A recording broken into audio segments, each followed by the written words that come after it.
This is Richie Castellano and Chris Clark from the band Geeks, and you're listening to Sonic Perspectives.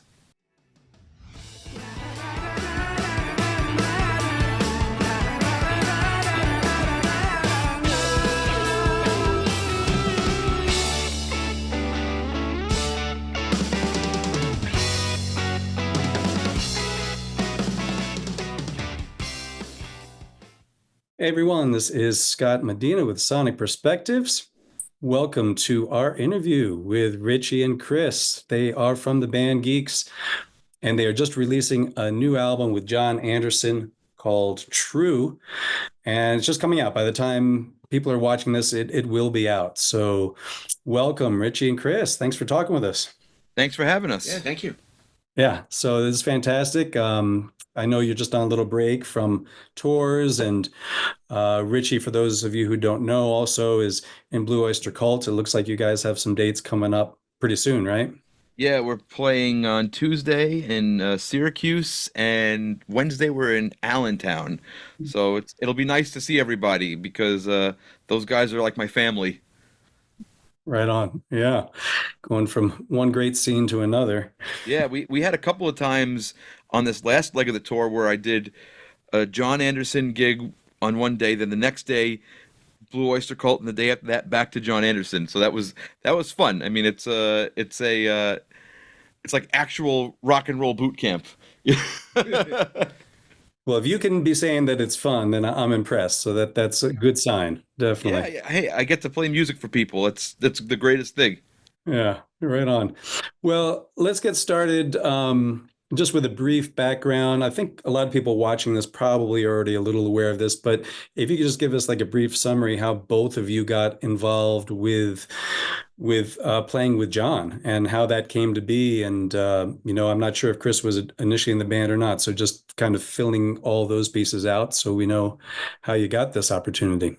Sure. What we did is we camped out in front of his house and we wouldn't leave until he called the police or let us play with him. Right. No. It's really pathetic. This started at a gig that Chris and I did together. Where was that gig? Do you remember? Toronto.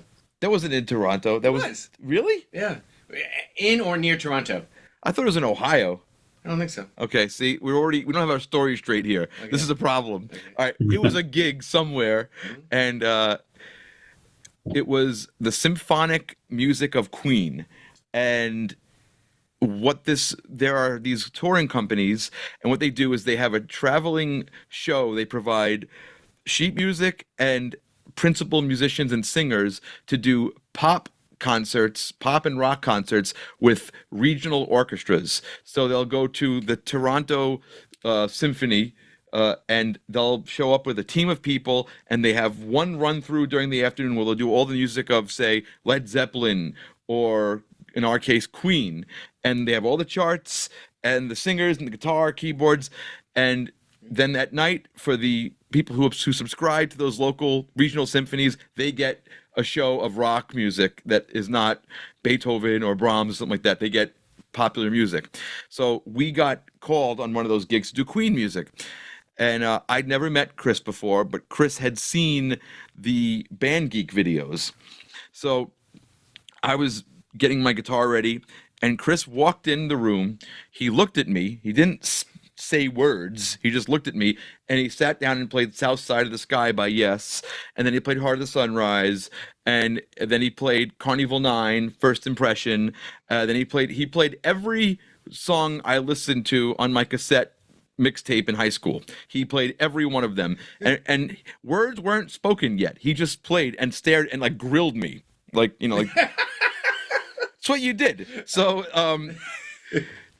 and after his demonstration, I said to him, "Do you want to come over to my house?" And he said yes, and that was how we met. Right. So then we were discussing, okay, what are you going to do when you come over? We're going to record a Band Geek video. I said, let's do Close to the Edge. And then you initially said, nah, let's do something else. Let's do this, let's do that. Let's do it. I was scared. I was like, no, let's do Machine Messiah instead. Yeah. And I said, no.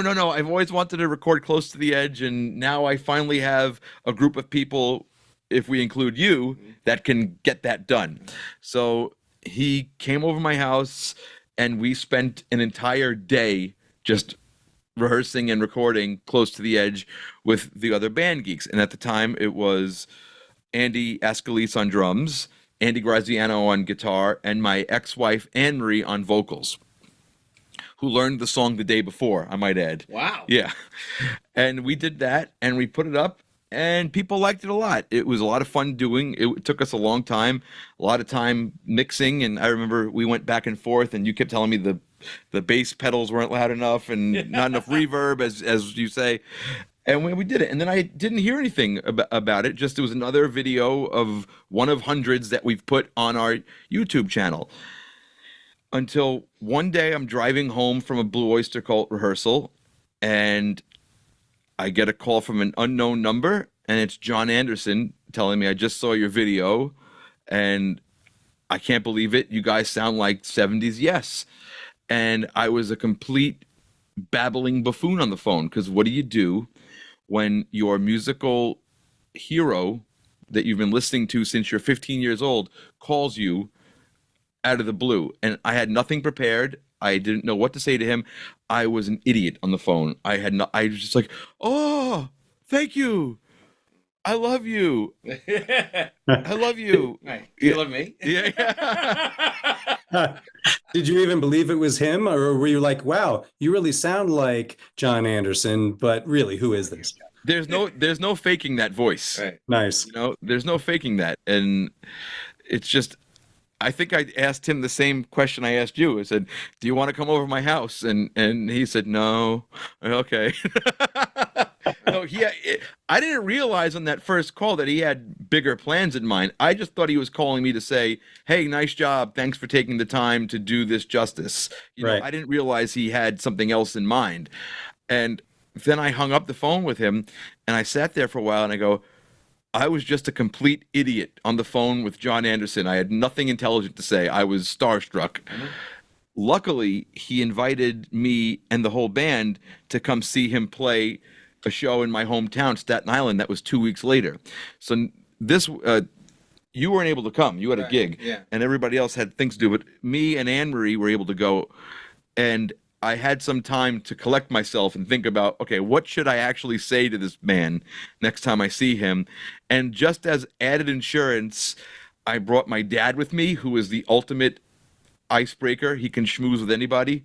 So my father and him talked about Sam Cooke and R&B music for a little bit while I got the nerve up to ask him, hey, let's do some sort of collaboration. And he said, yeah. And then I said, do you want to come do a Band Geek video? And he said, not quite. And still I didn't realize what he had in mind until a month or two later. I read a magazine interview that he did where he said, I have this idea. I want to do Yes, Epics and Classics. And I found a band from New York who can do it. And I read that. I said, oh, that's cool. I would go see that tour. I wonder what band he's going to get. You know? And then someone said, idiot, he's talking about you guys. And then I looked at the list of songs he was proposing. He had Gates of Delirium, Close to the Edge, Awaken, Ritual, all in that list. And I went, oh man, is he talking about us? Can we play all this? Yeah. But then when we started putting it in motion and we realized it was actually going to happen, I said, no, we have no choice. We're going to play this. And I was very fortunate that I have a group of guys who are as passionate about this as I am and as Chris is. All these guys were willing to put in the rehearsal time this required. Mm-hmm. And one of the very first conversations, the nuts and bolts musical conversations I had with Jon, he said, I would like 2 keyboard players on this. I would like a guy who, you know, who's going to do all the parts, the signature parts, which is pretty much what Chris does. But I like a guy who does all of the textural stuff that gets left out and maybe even punch it up with some orchestral textures and all the overdubs. Like, there are 2 great examples in our set of things that I've never heard Yes do live. And I've seen Yes about a dozen times, and I know you've seen Yes more times than me. One such moment is in Close to the Edge, where before the big Hammond solo, there's that Moog thing, ba-da-da-da, ba-da-da-da. And when you see Yes live, they do that, but on the record, there's a pipe organ freak out under it. Right. And no one ever does that. It's always you have to choose your battles. Okay, Right. obviously the Moog lead is more important than the pipe organ, but now because we have two very skilled keyboard players, Chris and our other keyboard player Rob Kipp, they can do both. Nice. And also in the middle of Awaken, that harmonized Moog solo Right. that would take that's clearly an overdub. Yeah. Now we have two guys who can do that. So it was great. And also I didn't have to choose between our two keyboard players. I could bring them both. So which was I didn't have to awesome. have someone sitting at home bitter about not doing the tour. Right. All right. So you do the short tour last summer. When did this idea of a new studio album first get mentioned and come into view? We were in right smack in the middle of the tour. I think we were 6 or 7 shows in. And one of the big things, we did a short tour because this was great on paper, but we weren't sure it was going to actually work in reality. Some of the guys in the band have never been on tour. We have a couple of guys who are school teachers, and have day jobs. And, there's a certain amount of chemistry musically and personality wise with just the hang of people getting together in a band that you need for the band to be successful. And none of us knew if that was going to happen. I said, John might hate us or think we're total. Yeah. That's it. Yeah. He might hate us. He might hate us musically. He might hate our personalities or think we're just, lunatics or just too geeky. Or antisocial. Yeah. And he might be like, okay, yeah, that was fun. These weirdos can play, but I can't stand being in a room with them. And there was a lot of feeling the whole situation out. And I think once we got about halfway through the first tour, we all kind of knew that it was undeniable that this was working and that we liked each other and we liked playing with each other and that it was fun, which is the most important things. It was fun for everybody, and the music we were making was fun, and it was getting better as it went. It wasn't, it wasn't getting worse, which Right. which you have to worry about. Yeah. And midway through the tour, I just remember I'm in catering, and I'm eating a sandwich after the show, and then John is on his way out of the gig. He's got whatever, he's leaving, and he goes, "We're gonna make an album," and I'm like, huh? And I'm like, with what songs? He goes, don't worry about it. We're gonna make an album. He said we'll have it done by November. And at this point, it was what, May? Hey, yeah. And I'm thinking, May. I'm counting the May. I'm counting the Right. May, June, July. I'm like, huh? And he goes, yeah, it's gonna be great. And that was the first I heard about it. And then I just had a little mini meltdown about that. Yeah, and then before I knew it, we had a record deal, and John asked me, okay, how long do you think it will take you to make this? And I padded the schedule, just in case. But I'm glad I did, because I used every day of that time limit that we had. I just remember we had to hand the record in on April 1st. And I think that was Easter. And I remember sitting... April Fool's Day. Yeah, or is it April 1st or 2nd? I remember sitting at Easter dinner with my family going like this.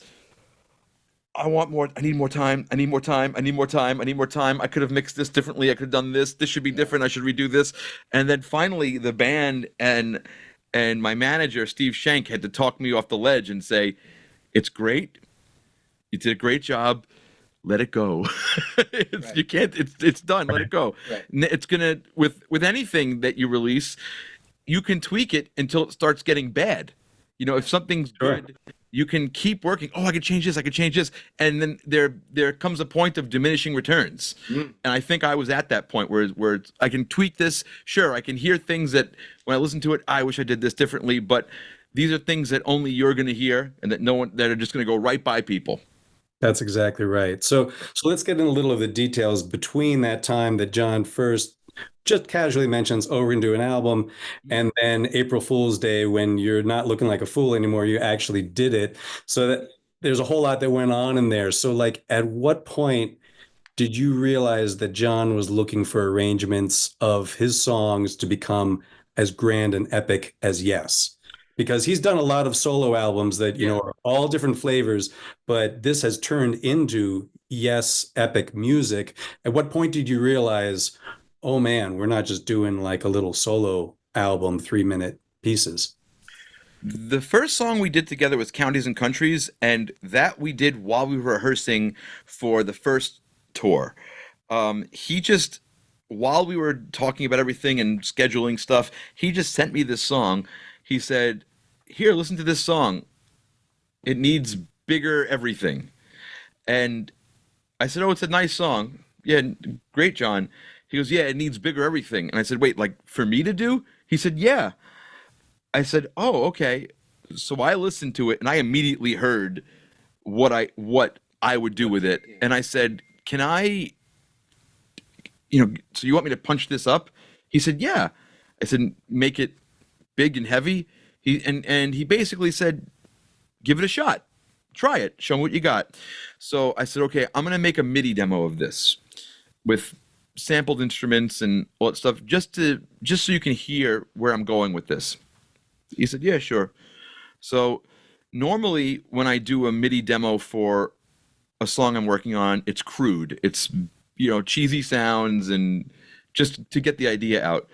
But this is the first thing I'm producing that I'm sending to Jon Anderson, and I didn't want him to think I was terrible at production. So I put a lot of time into this. I made sure it was kind of mixed and produced, even though I was using fake sounds.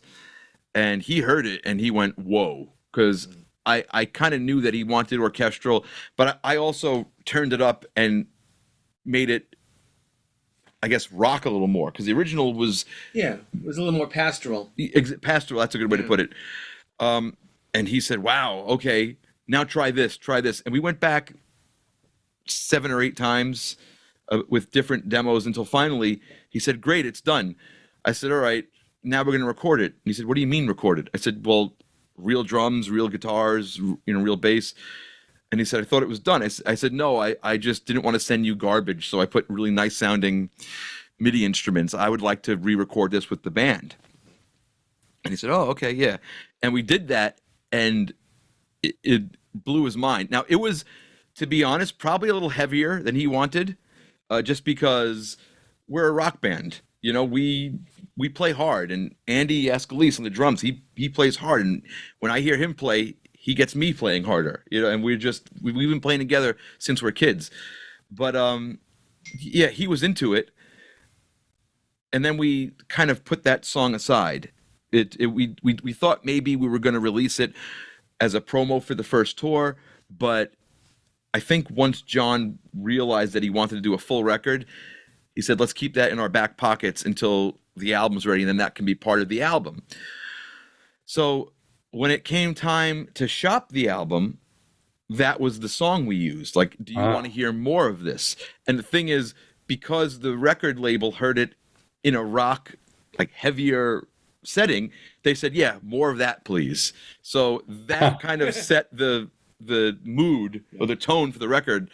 And Jon likes to rock, but he also likes softer things. So there was a bit of push and pull. I think we got a lot of that on the record. It goes back and forth. Oh, yeah. Like, there's no raging Marshall stacks in Build Me an Ocean. Right, exactly. Yeah. So I think the identity of this album is me saying, "Let's make things heavy," and him saying, "Simmer down." Like, take it easy. Take it easy, Richie. And the push and pull there is, I think, where the secret sauce is. Yeah. Of opposition. Yeah. And also when you listen, or when I listen to my favorite Yes songs and songs that Jon's written, that's a hallmark of that. It's never dynamic. It's dynamic, and more dynamic than I would probably be on my own. And just having Jon temper me, and and maybe even vice versa sometimes, where he's like, let's do this, and I'm like, I'd really like to bring the drums in now, Yeah. Examples. That's just a, Hang of- yeah. Yeah, the dynamics on the album are great, and that song in particular, I mean, that really is what makes it more like Yes music and than just a Jon Anderson solo album. But so like for Counties and Countries, that song, it's like a 10-minute mini epic. Do you remember how long a song it was that John originally sent you? I think the demo was about 5 or 6 minutes long. It wasn't short. It was, but it didn't. It wasn't the same arrangement. We made a new arrangement, but it was. Yeah. I remember thinking this song is beautiful, and the production on it was beautiful. I think it was him playing an acoustic guitar, and then there were some woodwinds and a string arrangement. It was really pretty. I remember, and just listening to it, I heard, oh, this is where the bass would move contrapuntally. Here's a nice call and response background vocal we can do. And if I was reimagining this for a rock band, here's how I would do it. That was kind of the assignment, or at least I thought it was. That was my concept behind it. And I sent to John, how far can we push this? Yeah. And and the cool thing about John is it's always show me what you got. Let's hear it. Right. The thing that John said more often than anything else was, let's try it. You got an idea? Let's try it. Let's hear it. Nice. And also he'd be like, hey, let's throw a harp in here. And I'd think a harp, Right. like the band's raging right now. Why'd you throw a harp? Because just throw a harp in, have the harp gliss, and then pan it left and right or something like that. And I would do that. And like, oh, that's really cool. That's actually pretty cool. And I would never even think to do Right. that. So He hears so much. I mean, he hears a lot of things, and sometimes I'm too set in my rock thing to take myself out of it. And he'd be like, there should be a French horn here. And I'm like, a French horn? He said, yeah. And he'll sing the line to me, and I'll put it in, and I'll be like, well, damn, that works really nice. That's Sounds really like- cool. right. It sounds like a great collaboration between the two of you. Wow. Yeah, I mean, yeah, we were just, everybody was throwing as much stuff in, and occasionally we would take things back, and he'd say, okay, you guys are going a little too crazy here, or I'd say, look, there's too much orchestration here, or whatever. There was always, it was never like throwing stuff against the wall and leaving it. We would throw ideas out, and then we would really get into the details about, okay, what is working, what is not working. Would this be better if we cut out these 2 bars? Should this be longer? Should this instrument be here? Maybe we should only do this the second time. There was a lot of production and arranging going on between us and John, with careful consideration, really debating just in some cases 1 bar of music. And going back, oh, I really like this bar in there. Well, I think it's too much. What if we did this? What if we did half a bar? Well, what if we brought this theme back into this bar to tie us into there? And we were doing that. And in a way, I was thinking, oh man, this is a lot of work for a small section of music. But then I was thinking, I bet you this is what the guys in Yes used to do. It's classic Yes. I mean, Chris would argue over a note being flat or not, and they would have that argument for 2 hours and eventually drive Bill Bruford insane. Yeah. So, like in the symphonic flourishes in the intro to Counties and Countries, I mean, it has this feeling almost of the first 3 Yes albums of, bringing in the Western kind of theme for a moment. And is that something you came up with? And were you aiming for that kind of touchstone to the early Yes sound in that? I was really trying to, knock John's socks off with this first demo. And in some of our early conversations, he mentioned in passing that he'd been listening to a lot of Aaron Copland. Huh. So I downloaded some Aaron Copland on my phone and just listened to nothing but that for like 2 weeks, and just to soak it in. And then I said, okay, what would Copland do here? That's, to me, it's a very Copland sort of thing. Bum ba bum, bum ba bum. And then I thought about things like, I guess looking around from early Yes, and how they would just have this very almost spaghetti western kind of thing, and but like Right. a very 60s kind of groove under that, you know. And I said, well, that's a cool way into this. So I put the xylophone in there and just all the Aaron Copland instrumentation, and I knew John was into that, and so I almost thought of that as like a cheat code. Well, I know what he's listening to, so if I Nice. send this to him, he's gonna like it. And he heard that, he's like, yes, right, that's exactly right. So whenever John tells you I'm listening to Stravinsky, I always make sure to go listen to it to hear what kind of arrangement he wants. Oh, I'm listening to Sibelius, or I'm listening to Rachmaninoff, and I'll go check it out. I think Chris is more versed in classical music.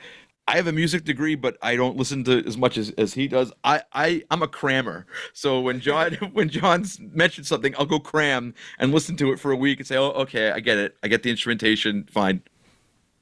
So is that kind of how it went for the whole album, where John would send you an initial song, maybe a short song, and then you would flesh it out, and then all of you would go back and forth on the arrangements? Is that more or less how the whole album unfolded?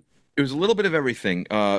John sent me about, I think, 30 demos Whoa. that he's been working on, and he said, tell me what you like, and if there's anything that you want to use, go for it. So me and Chris, and we're missing our cohort here, Andy Escalise. He's not home yet. He's still out in California, but where we would listen to them, and if something struck us like, wow, that was really cool, I'd make a note of it. Timestamp. Timestamp, or we would listen to it, and if something stuck out to me, I would say, oh, that's cool. Oh, we can do this with this. Maybe this would sound better in double time. Maybe this should be with a, heavy drum beat. Oh, that should be a guitar solo. And just listening to things. And each of his demos had various degrees of reworking. Some of his demos, like there's a song called Realization, Part 2, and the demo of that was so great, we loved it. Jimmy Hahn did it, and we basically just copped the demo and added some drums and vocals to it, because the parts he came up with were so nice. Other demos, like there was the song Make It Right, I heard it, and I latched on to a few things that I really liked, and I reworked the song, and I sent it to John. I said, is this okay? I didn't want to be just presume that, oh, I have carte blanche with this. I heard something, and I took it in a slightly different direction, and I made one line that John sang a verse, and one line he sang a chorus, because I thought they were so pretty, and I drew them out a little bit and wrote some new stuff. I said, is it okay that I'm doing this? And he said, yeah, keep going. He was always very encouraging. If you're trying something, go for it. See where it goes. Try it until its end. And the other nice thing is, if we would ever get stuck, I don't know where to go next, you can always Zoom with John, and he'll have an answer for you. He'll say, next you should do this. Go a little higher in key and try this. Add a string thing. The drum should do this. And he always he's just bursting with creativity and ideas. He's never at a loss. John will never go, I don't know. He'll always say, I think you should do this, or I think you should try this, Yeah. which amazes me, because I get stumped plenty of times, and there were plenty of times in this process that I got stumped. But it was cool to be able to call the guy who wrote Close to the Edge and ask for some advice. That was a really nice privilege to have. Exactly. So some of the songs came from his demos. Others, he would say, do you have any songs? And I would send him songs, and I was trying to rewrite some of my favorite moments from his catalog, and I would send the songs. Before I'd send them to John, I'd send them to Chris and Andy, and they'd say, is this any good? And they would be very diplomatic with me and telling me what I was doing was crap, but they would say it very nicely. But after a while, Chris had a really nice suggestion. He said, don't try to copy something that they did. Why don't you do something that you would do and see what John would bring to it? So that's kind of where the song Shine On came from. Oh. Is I thought about, okay, I'm not writing a Jon Anderson song, or I'm not writing a Yes song. I'm writing a song. And then whatever John brings to it is going to make it sound that way. And I really relied on my experience playing music with my family. My dad and my uncle are both musicians, and they played in a band for 30 years, doing parties and clubs and weddings. And they had this dance music tradition, like they would play all that kind of dance music. And I'd think, okay, what would my dad play? What would my uncle play? And that's where the verse of Shine On came from. And the verse, that was sort of my own thing. Shine on. That's something that's what I would normally do. And I left a nice bed for John to do his own thing, and we sent it to him, and immediately he sent me back that track with him singing on it. And I'm like, there it is. And another thing is, John, when creativity strikes, he'll record something immediately, but he will revise.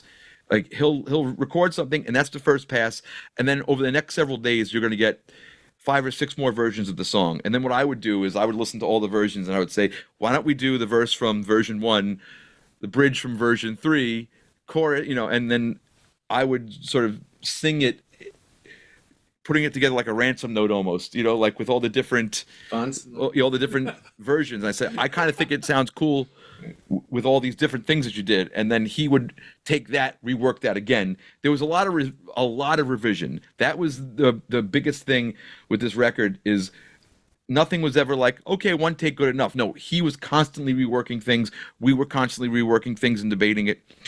Other songs, we just said, you know what? Like, I think John, kind of in the way that hip hop artists work and pop artists, where it's you send one of those artists a beat, which is a fully kind of produced bed, and then let them see what they come up with. So Andy Ascalise and I recorded like a dozen of these 8 and 16 bar grooves and riffs and little prog rock motifs, and just sent him a Dropbox folder. And I said, here, whatever you like. And then what he latched onto was the song Still a Friend. He really liked that groove. So that's how that came about. Nice.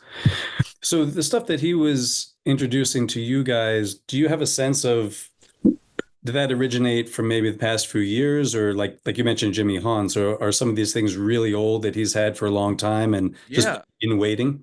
I think these were all from the last 10 years or so, various time periods, just collaborations that he had with people that, something he was saving for something special.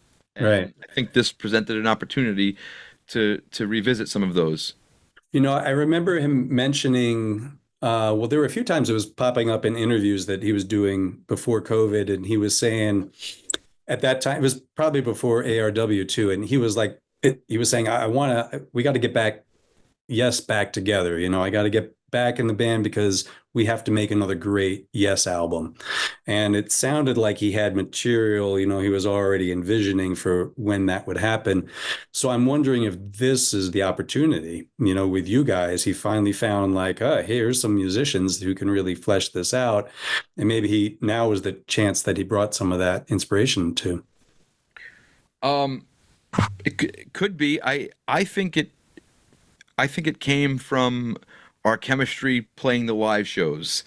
And I think people really responded to John singing as well as he sings, and us really playing this music with as much enthusiasm as we can muster. We love this music. We love the original records, and there's a certain way we like to play it.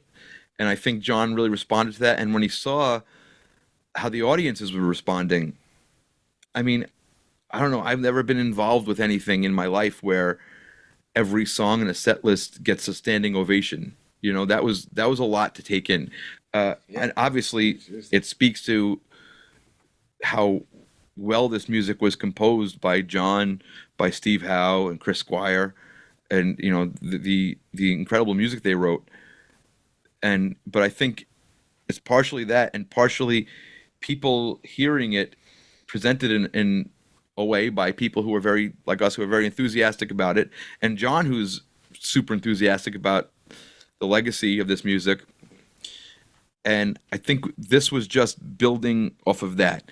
You know, we're not gonna take what we've built on the road and then just do an album of Jon singing with a sample library. You know, it's got to be the band. Like the people are responding to Jon with the band, so the record's got to be Jon with the band.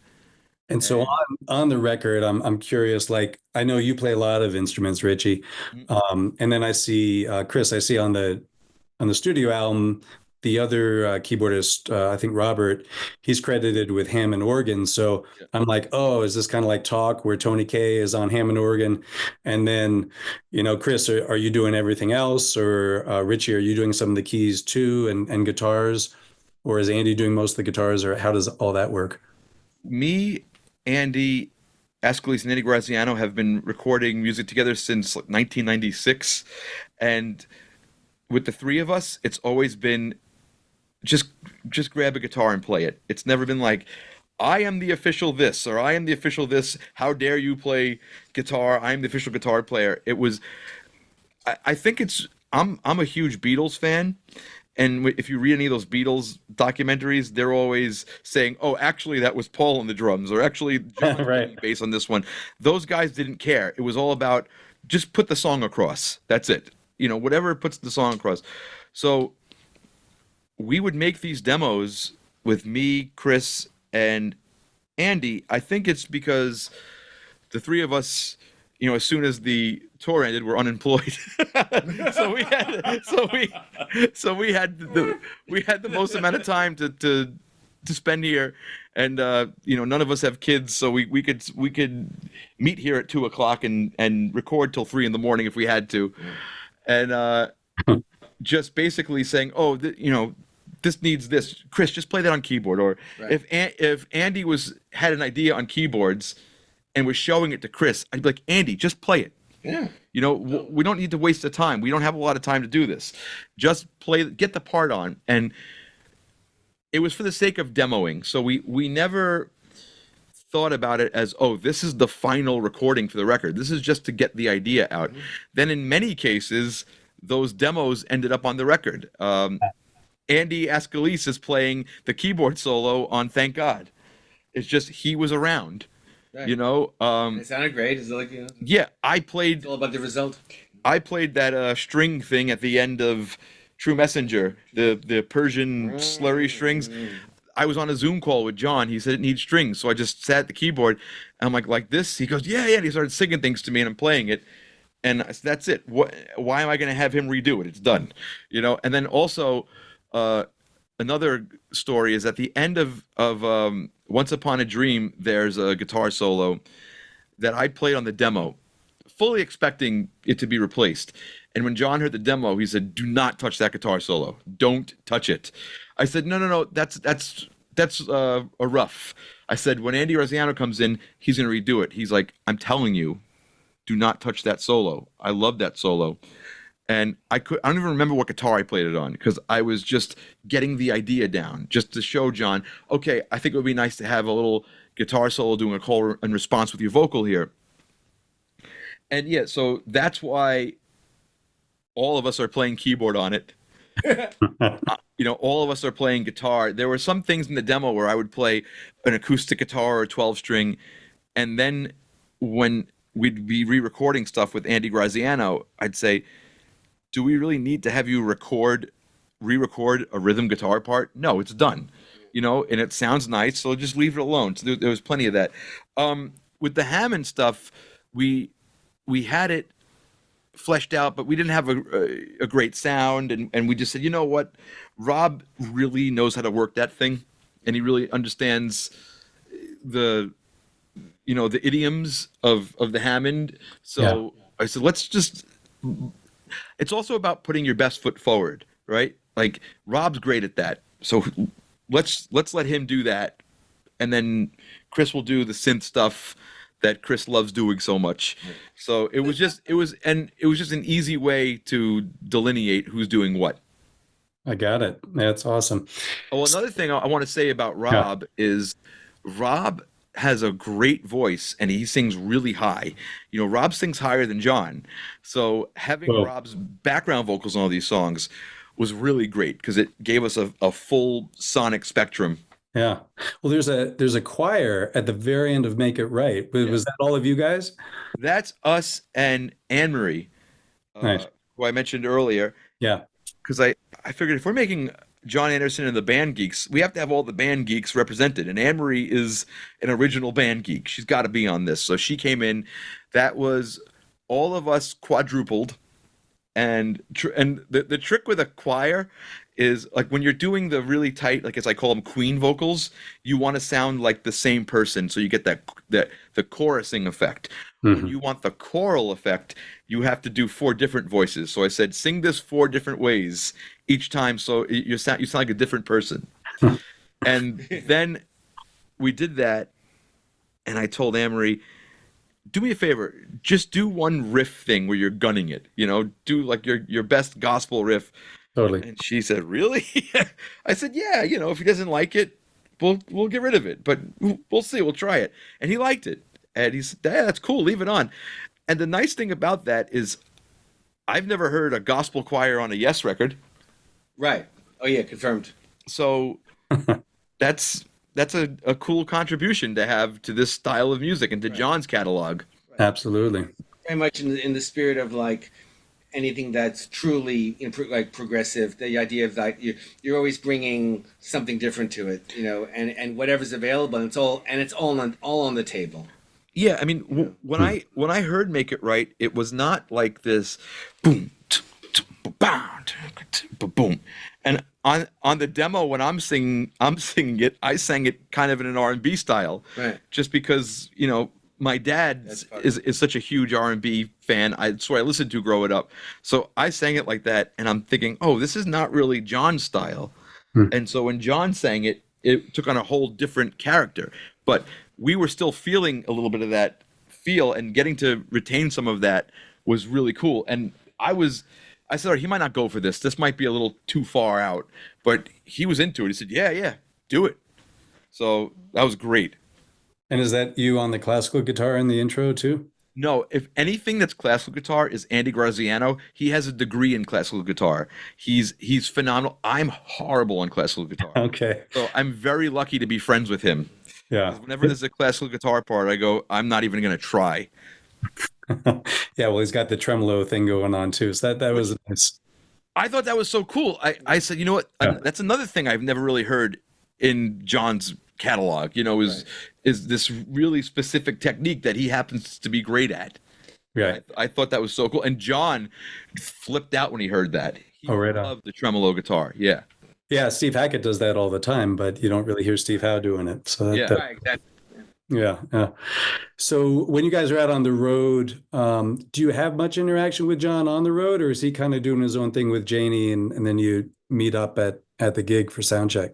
No, he hangs.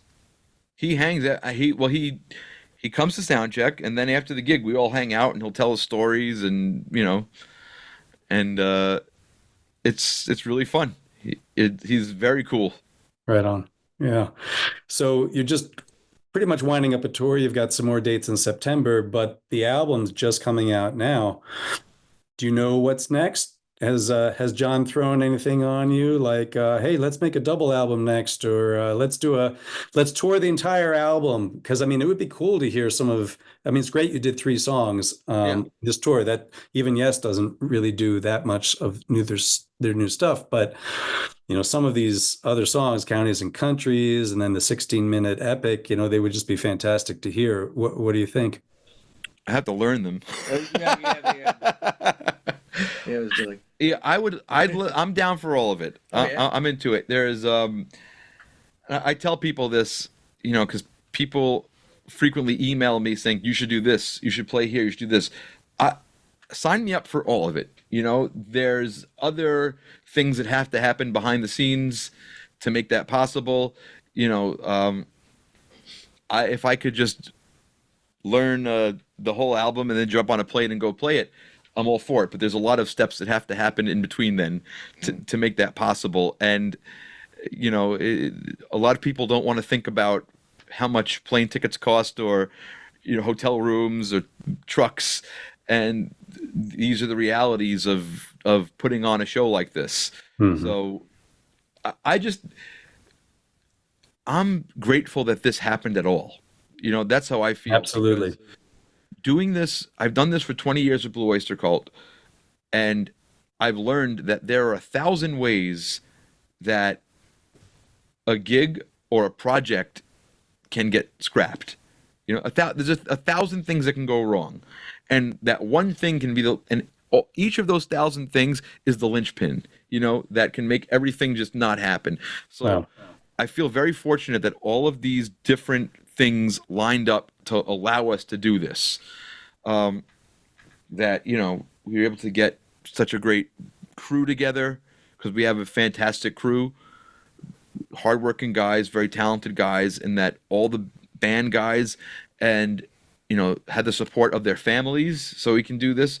This was a lot of work. For the first tour, we had 48 rehearsals.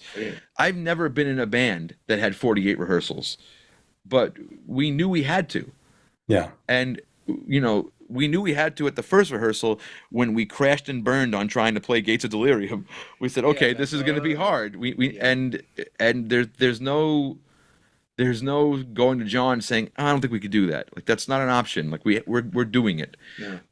And then even for the second tour, we had about 20 something more rehearsals because we had to get back into shape to do it. And that takes a serious commitment from people. And not everybody can do it. Not everybody can drop everything and say, okay, yeah, sure, I'll dedicate this many hours a week to learning this music and practicing this music, and then rehearsing it with you guys and doing all the sound design and getting the gear and this song needs a certain kind of instrument. Oh, I guess I'm buying that instrument. That's a big commitment from people. So I'm just very grateful that it all worked out so we can do it. And as for the future, yeah, I would love to do more of this, and I hope we get to.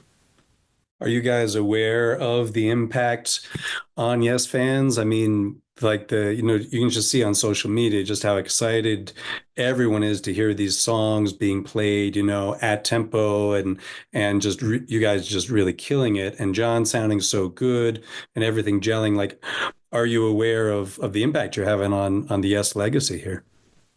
I get a lot of nice emails from people, and just very emotional emails from people about it, and so I get emotional about that too, because I don't.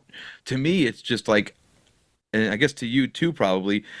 We've been so singularly focused on this, where it's after every gig, we never sit back and say, oh, that was great. Like, after every gig, we get together and roast each other. And we just say, you did this wrong, and he says, well, you did this wrong, and we do that, and we don't do it because we're jerks. I mean, we are jerks, I guess, to each other, but no, we it's do. a necessary evil. We have to do it. It's quality control. Quality control. And and we all just, so it's so funny because some of our family will come backstage after a show and they'll be like, oh my God, that was so great. And I'll say, that sucked. We did this wrong. You screwed that up. We talked about this. I screwed. I made one of the most horrible mistakes in Heart of the Sunrise a couple weeks ago. And I was beside myself. I came off the stage and I already fuffkined. I said, could someone come over here and kick my ass for making such a stupid mistake? We're very hard on ourselves, and we never sit back and say, oh, that was great. Oh, we don't need to sound check today. No, we're doing all these little things. And I told everybody, I said, look, the first tour was great. I said, this tour has to be better. And the only way it's going to be better is if we really get into the minutia of it and just say, okay, how long are we holding these harmonies for. Oh, how are you phrasing this? Is he phrasing this like you're phrasing this? Am I rushing you? Am I holding this note too short? It's just like these are the things we're talking about every gig. And what's cool is I've never been in a band where we can do stuff like that.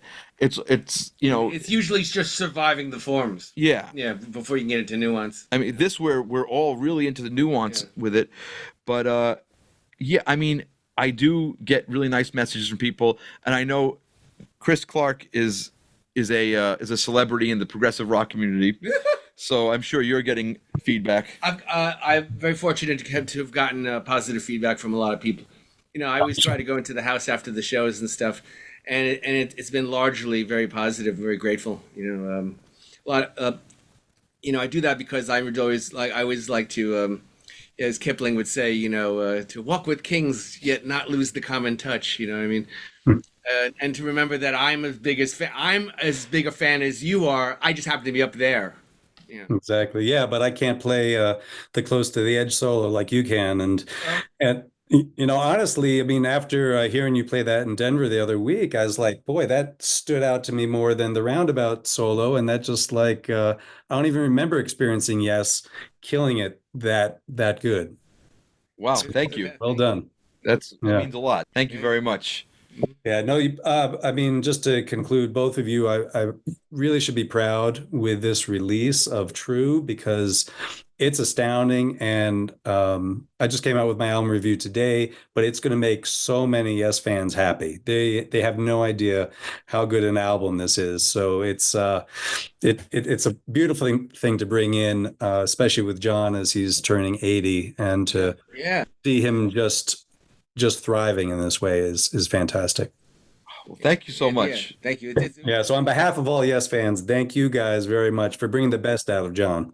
I'm very excited for people to hear this, and that's every conversation I have with Jon ends with, I can't wait for people to hear this, because I think, they'll be excited. We had a bit of a wish list of what we would like to do on this record with Jon, and I think we fulfilled a lot of, like, all of those wishes. Yeah. We said, wouldn't it be cool to do this? Wouldn't it be cool to do this? And Jon was just game for everything, very encouraging. Another thing I want to make sure people realize is that Jon has a very clear direction for how things are going to sound, and he will sing to you. Like, he's not going to pick up a guitar and play like Trevor Rabin, or go on the keyboard and play like Rick Wakeman. No, but what he'll do is he will sing you the part and say, this is what it is. And if you play one wrong note, he'll be like, nope, it's this. And just to have that kind of clarity, and I have to mess around with an instrument to be able to really realize what a part is. Jon's voice is his instrument, and he's got it all in his head. And when he hears it, it comes to him, and it's almost like that scene in Amadeus when he's dictating to Salieri. That's what Jon was doing to us. He was just dictating all of these ideas to us, and we're trying to get them down on the computer as fast as we can. Wow. It was amazing to watch someone who's got that much focus, in what he wants to hear. Yeah. Well, thanks for bringing in that little window for us on it all. And album's out now, everyone watching. I'm sure you already have it, or you're going to get it right after this interview. So Richie, Chris, thank you guys so much. And all the best to you all the best to you in the next leg of the tour and whatever comes after that. Thanks. Thank you so much.